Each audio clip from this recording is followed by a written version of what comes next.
For this podcast, we're going to be talking about the powers of the legislative. Now, we're talking about this because of the fact is that we see that both the fact of the judicial and the executive have thought that they have the powers of the legislative branches, and the legislative is actually pretty much given up on its powers of what it actually does.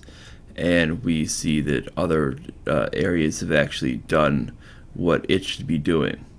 Now, in this, to view what its actual powers are and what its powers aren't, we're going to actually go to the United States Constitution. Obviously, what better place to look than that? Because that's where its powers are actually listed. You go specifically, you go to Article 1 of the Constitution. Now, basically, Section 2 and Section 3 basically go to how, basically just go to how the appointments happen and the restrictions therein, and just like with the points of removal from office and such things as that. But those are kind of those are really pointless for the basic powers of the position. What we look for is, first by going over Section 1, is which is an important point. All legislative powers herein granted shall be vested in Congress of the United States, which shall consist of the Senate and the House of Representatives. This means that basically is if you want any legislation or any thing written on the legislation itself, it can only come from the House of Representatives or the United States, U.S. House of Representatives or the United States Senate. That means once it comes into the U.S. Supreme Court, the U.S. Supreme Court cannot start writing things on it and trying to make it constitutional. And the executive cannot say, I have a pen and phone like Obama did, and start using executive orders. Executive orders do not replace legislation. Nothing the executive does can replace legislation. It doesn't matter what they want to do. It doesn't matter if they dislike legislation. This is just like in the same idea of Trump disliking the points of the immigration points on the wall. For the he can't start gutting the funding from certain other areas and claiming he has authority over the thing based on some military authorization from back in 1986. Because what we need to understand is that the wall is anything along the wall for security goes actually under Homeland Security, which was a newly created department. Otherwise, that wall would actually belong to the states, and it would essentially be on state fundings, which would be completely different. It would not be military, because military would actually be something completely different, which would mean that they would actually that would go under the same laws as we would see under the situation such as what they declared under Washington, D.C., which is what they declared Washington, D.C. to be 10 square miles, and then they also just declared that to be government property and also all military bases. Well, the wall is not a military base. It's just the wall. There was nothing to declare the border as military property, as government property. It just declared it. It never declared an actual border. So thus, that's only state property. Thus, the government itself does not have jurisdiction over that area. The way they would have to fund that is before would actually have to be funding the state to keep track of their own security, number one, Or number two, in the current time under Homeland Security, they would actually have to fund Homeland Security. Well, that doesn't fall under that 1986 rule because number one, Homeland Security didn't exist, and that would be going that back to state funding. So that state funding rule would then have to apply under that. So that's not Department of Defense, but in fact, that is actually that they want to claim as national defense. Well, that doesn't apply here, and that's why we look to that point. That's claim when they try to claim that they have the ability to do that. These are when they make these rulings, these are very, very narrow rulings. People need to understand this. Now you go down to section 4. The times and manners of holding elections. This basically is section 4 goes over the elections of the people with it, where they can adjust the times and elections, and the appointments can be changed of the people. And that's what it goes under that. Section 5. Each house shall be the judge of the elections, returns the qualifications of his own members. The majority of each shall constitute the quorum of business, and that's just over the standard. Each house shall determine the rules of proceedings, and as you see with section 5, goes over the standard of each one.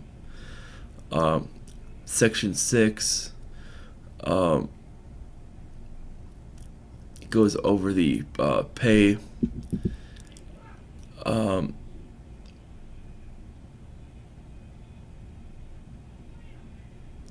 And it states that they cannot be appointed to any type of office with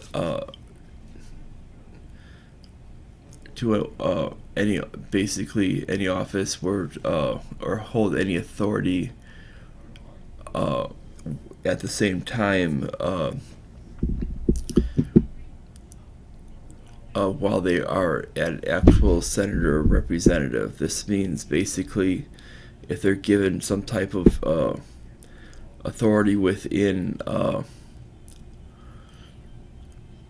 NGO group with it, like when they have these Bilderberg meetings, if a senator goes out to one of those and has some type of authority, goes to these things regularly, and has some type of authority at those meetings, and is not just meeting with people, but as an actual authority in decision making, that is essentially a violation of that. Section 7 is another one that's very, very important, and stating that all bills raising revenue shall originate in the House of Representatives, but Senate may propose or concur with amendments as on other bills. Now, this is a major important thing with it, because we've seen mistakes being made in legislation, especially within I would say the last decade, and specifically I've seen this being done by Harry Reid. When he was the head with it, he would actually start out bills that would actually be for essentially revenue, and this would essentially be illegal. And this is how actually the ACA started, where they actually had to go back and forth to actually do this, because essentially it was a revenue-based bill, and they knew it. Every bill which is passed the House of Representatives, passed the Senate, shall be before it shall become law, has to be presented to the President. If he approves it and signs it, it shall return it. This is basically how how it becomes law, right there. Every order, resolution, or vote which the occurrence of the House of Representatives made necessary for the question of adjournment shall be presented to the President of the United States before the same shall take effect. That's what it goes down to there is basically just going down to the to more of the idea of becoming a bill becoming a law. Now, Section 8 goes into this is probably the most important section that we're going over to the point, And this is where actually everything has gone out of whack for how Congress actually works. Is they're not doing these. Congress shall have the power to lay and collect taxes, duties, imposts, exercises, pay the debts to provide for the common defense and welfare of the United States, but all duties, imposts, exercises shall be uniform throughout the United States. The fact is they're not doing that. They've essentially allowed those points to essentially come out of the executive branch. This right here has essentially they've essentially negated that power. Right there, that's essentially allowing the executive, because it goes to the Department of Finance, which is an executive branch department, and under them is the IRS. Well, that's not their job. Right here it says in plain English that it is the job of Congress to do that. Right here, number 2, to borrow on the credit of the United States. Well, they're borrowing with it, but they're actually within that point. It's they are to essentially pay that back. To regulate commerce with foreign nations and among several states and within the Indian tribes. Well, they're essentially allowing, in that case, they're allowing that to happen with the executive. They're essentially letting the executive handle that 100%. And essentially when we're having the case of members of Congress meet with these people, even on nations that are testy, that we need to keep open dialogue with it. They're claiming the most outlandish things, such as when Sessions met with a person from Russia during a cocktail party. They claimed they were claiming the most outlandish things, and said he had to recuse himself from a case because he met with a Russian person during a cocktail party. Well, it's his job to actually keep an open dialogue. Right here, that's the job of Congress, to meet with these officials. If you do not, that is essentially a violation of your duty. If you're handing that off to the executive, it's a dereliction of duty. To establish uniform rule of naturalization and uniform laws subject to bankruptcies throughout the United States. Well, the fact is they have not done that in a long time, and if they want to actually establish some of these rules, which people need to do that, which there's a lot of people that have had concern over this, they need to, which I've seen Democrats do with it. Democrats can complain all they want, but they need to adjust that. Here's another one that's very important. Number 1, to coin money, regulate value thereof, and of foreign coin, and fix the standard of weights and measures. First part is the coin money.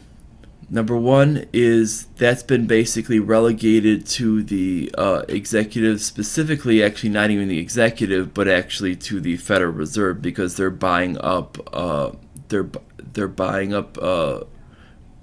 treasuries through bonds and actually selling those bonds off to foreign nations for the United States, and doing it through our central bank, the Federal Reserve. And what this ends up doing is this means that they're not even doing their job. And it says specifically to coin money, not to print money. It never says print money. I've never seen one point in here just that says to print money. That's not even constitutional. That means when you print money, any printed money would essentially be counterfeit. So basically, we are essentially and what that was referring to in its original intention was gold and silver, nothing else. This gold and silver. There were lower coins; they were meant for actually exchange, but that was basically about it. That's why the whole thing of the weights and measures. to provide for the punishment of counterfeiting of securities and current coin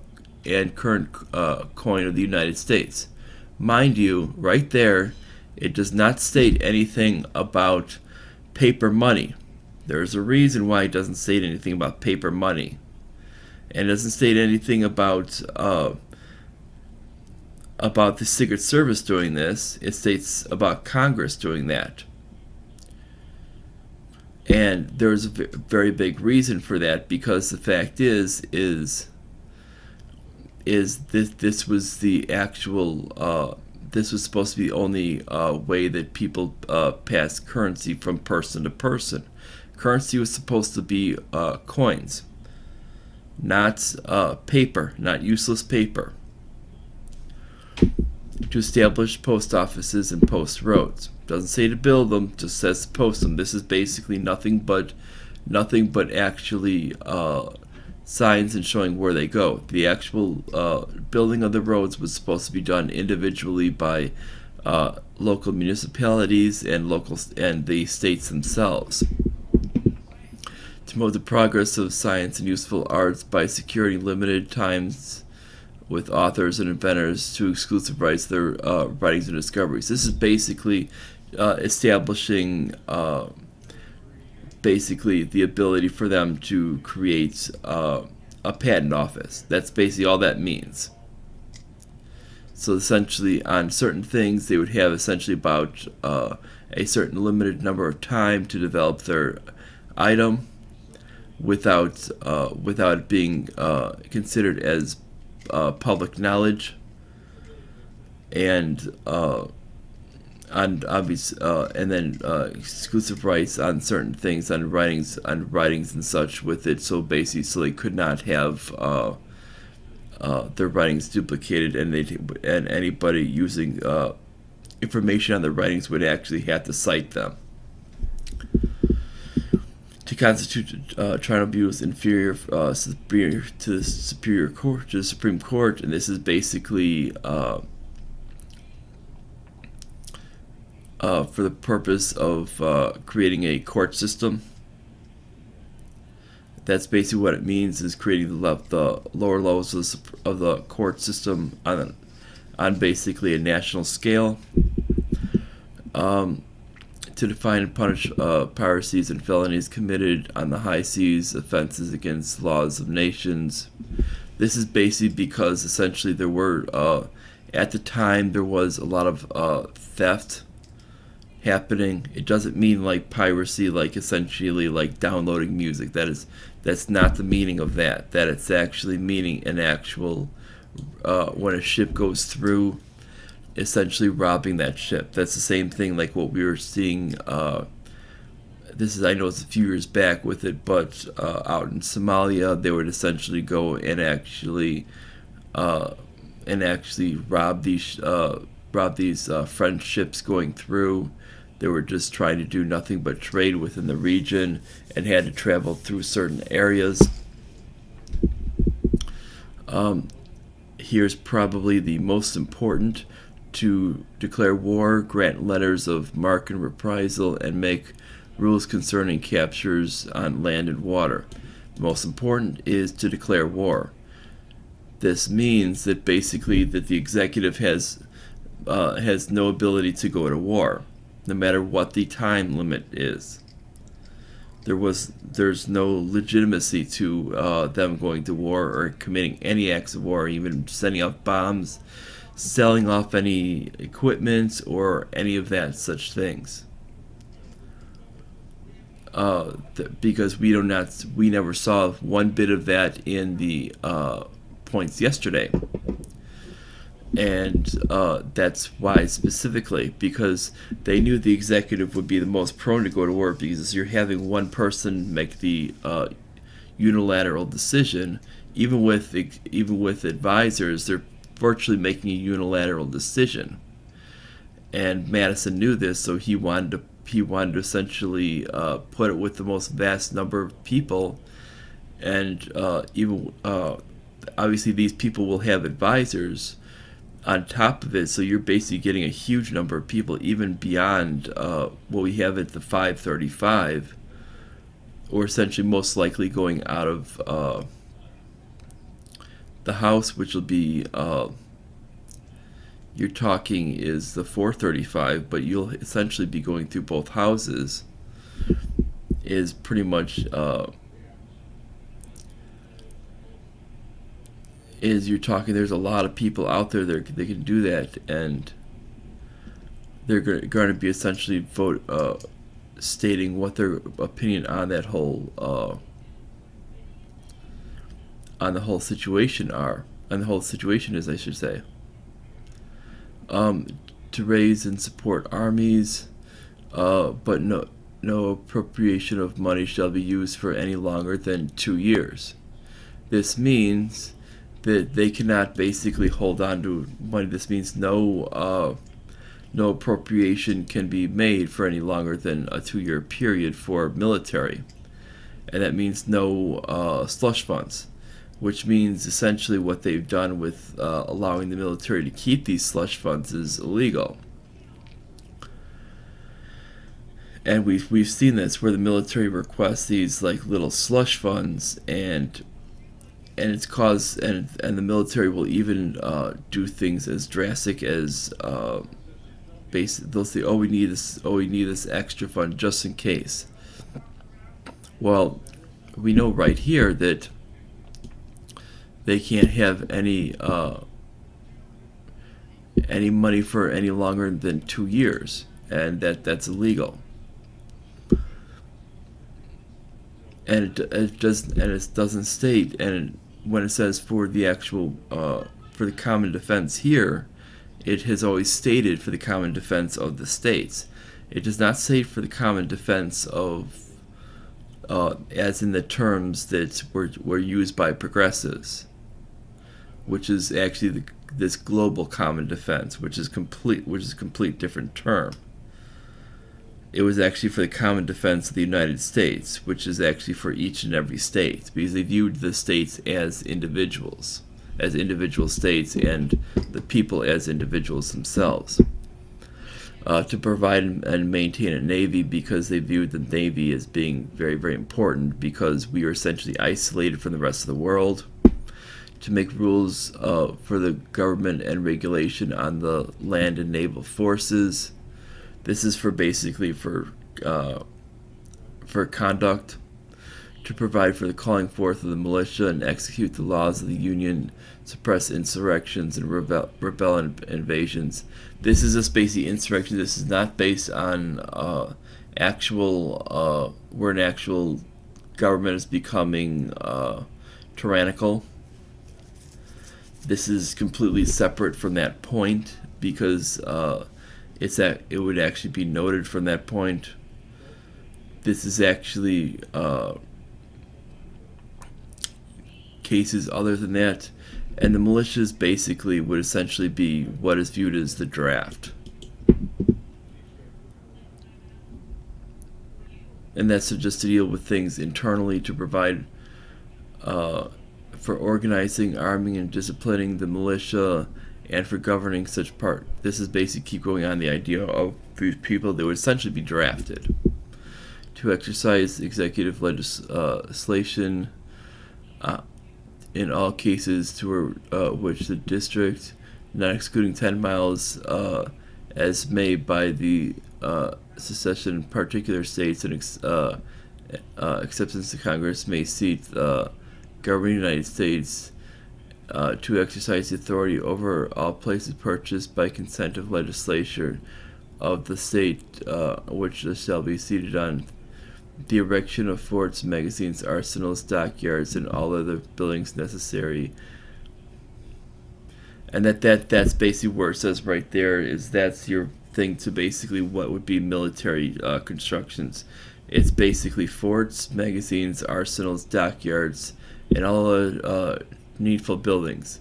This is what the right there defines what a military construction is. To make all the laws necessary for the proper carry out and execution of foregoing powers and all other powers vested in the Constitution of the United States and in any department officer thereof.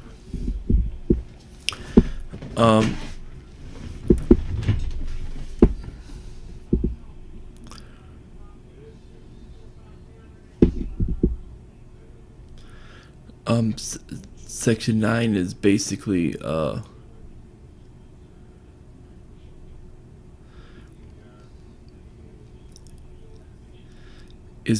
creating what it calls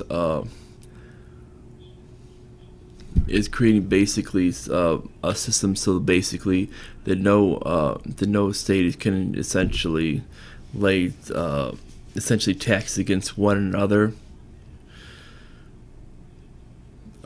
That's for the most part, and then until you get to the last one, no title of nobility shall be granted by the United States. No person holding any title, any office or profit or trust under them shall, without consent of Congress, accept any present emolument, office, title of any whatsoever from any king, prince, or foreign state. This means basically they essentially cannot accept anything from any foreign state whatsoever. Doesn't matter if it's a gift or any kind with it, without the consent of Congress. If they accept anything with it that if any person with the United States does this would essentially be leading on the level of treason.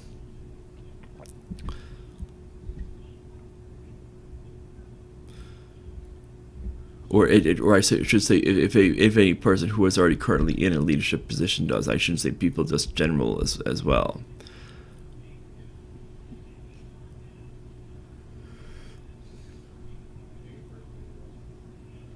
If any person's already holding office with it, this means if a CIA director or something was going out there doing that and they got a gift or something, they would essentially have to refuse it. And then no states can enter into, and then this states basically no state can enter into treaty, alliance, confederation. This basically means that if a state wanted to essentially enter in that Paris Climate Accord, they could not do so as a state of the United States. That means with like places like New York or California, they would not legally be allowed to grant letters of mark and appraisal, coin money, emit bills of credit.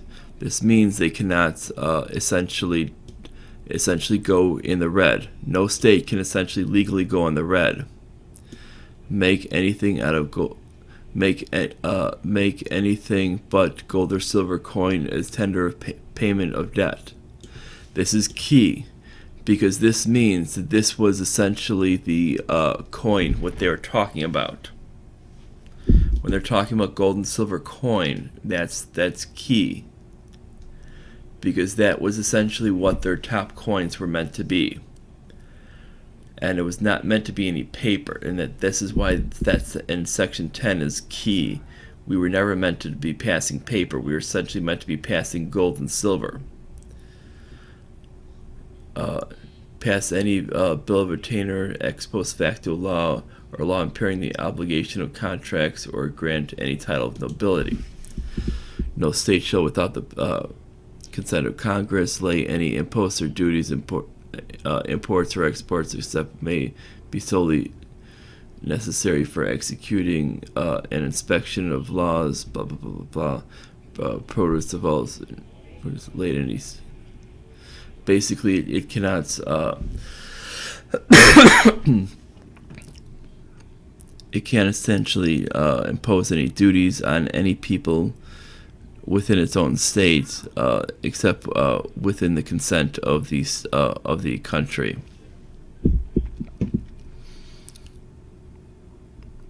No state shall, without the consent of Congress, lay duty of tonnage, keep troops, ships in time of war or peace, enter in any agreement or compact with another state, or with a foreign power engage in war, unless actually invaded or imminent danger, as will not admit of delay. That would mean any type of agreement that they've done with it cannot be made unless they've actually had a legitimate reason. So that this is where we see with this is when they try to make the statement of such things as when they say, oh, we need to go in these climate change agreements. Well, the fact is those climate change agreements aren't lawful.